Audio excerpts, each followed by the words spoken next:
প্রস্তাবিত বাজেটে ব্যাংক খাত সংস্কারের তেমন কোনো উদ্যোগ নেই, বরং অনিয়ম অব্যবস্থাপনায় ডুবতে বসায় খাত থেকেই বাজেট ঘাটতির 1,37,000 কোটি টাকার বেশি ঋণ নেওয়ার পরিকল্পনা রয়েছে সরকারের। শেয়ার বাজার নিয়েও বাজেটে তেমন কোনো আশার বাণী শোনাননি অর্থমন্ত্রী। রিপোর্ট করেছেন মাসুম মিয়া। মূল্যস্ফীতি নিয়ন্ত্রণে ব্যর্থ নিয়ন্ত্রক সংস্থা বাংলাদেশ ব্যাংক। মুদ্রা বাজারে এখনও থামেনি অস্থিরতা। রিজার্ভে টানাটানি, ডলার সংকট থেকে দেশের ব্যাংক খাতে টাকার টান, অনিয়ম অব্যবস্থাপনায় খেলাপি ঋণ পাহাড় চূড়ায় ঠেকেছে। এমনকি চলতি হিসাবের ঘাটতি নিয়ে চলছে বেশ কয়েকটি ইসলামী ধারার ব্যাংক। শৃঙ্খলা ফেরাতে ব্যাংক একীভূতকরণ নিয়ে লেজে গোবরে নিয়ন্ত্রক সংস্থা। এমন পরিস্থিতিতে বাজেটে দেশের ব্যাংক খাতের সংস্কারের বড় উদ্যোগের দিকে তাকিয়েছিলেন বিশ্লেষকরা। আশা ছিল 2024-25 অর্থ বছরের বাজেটে ব্যাংক খাত নিয়ে বিশেষ ঘোষণা থাকবে অর্থমন্ত্রী হাসান মাহমুদ আলীর। তবে বাজেট বক্তব্যে সচেতনভাবেই বিষয়টি এড়িয়ে যান অর্থমন্ত্রী, যাতে হতাশ অর্থনীতিবিদরা।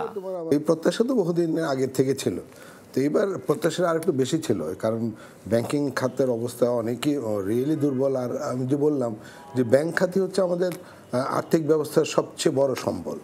তো এইটাকে যদি আমরা শক্তিশালী না করতে পারি, তাহলে তো আমাদের ডেভেলপমেন্ট ওয়ার্কই তো থমকে দাঁড়াবে, তাই না?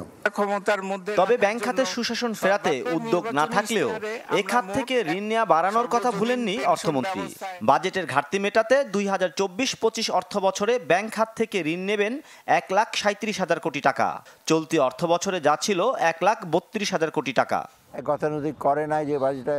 দেশের ব্যাংক খাত এমনিতেই নাজুক, তার উপর বাজেট ঘাটতি মেটাতে ব্যাংক নির্ভরতার সমালোচনায় বিশ্লেষকরা বলেন, এতে কমবে বিনিয়োগ কর্মসংস্থান। ঘাটতি এত বড় ঘাটতি আর ব্যাংক সেক্টরে নাও থাকতে একেবারে কোনো যুক্তিই নাই, কারণ এমনি ওরা লিকুইডিটি ক্রাইসিস আছে।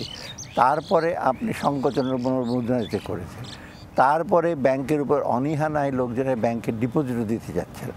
সো ব্যাংকের তো অর্থই কোথেকে পাবে? তবে এই টাকাটা যদি নিয়ে নেয় সরকার ট্রেজারি বিল, ট্রেজারি বন্ডের মাধ্যমে ব্যাংক থেকে, তবে প্রাইভেট সেক্টরে বিনিয়োগ করার কিছু পাবে না। চলতি অর্থ বছর পর্যন্ত ব্যাংক খাতে সরকারের ঋণের পরিমাণ দাঁড়িয়েছে 4,50,000 কোটি টাকা, আর বাংলাদেশ ব্যাংকে এই দেনা 1,43,000 কোটি টাকা। বিশ্লেষকদের পরামর্শ, আগামী অর্থ বছরে কেন্দ্রীয় ব্যাংক থেকে নতুন টাকা ছাপিয়ে ঋণ না নেয়ার, এতে বাড়তি হাওয়া দেবে মূল্যস্ফীতিতে। সমস্যা সমাধানে, ঘাটতি মোকাবেলায় বন্ড ব্যবস্থা থেকে অর্থ সংগ্রহের তাগিদ অর্থনীতিবিদদের। মাসুম মিয়া, চ্যানেল 24, ঢাকা।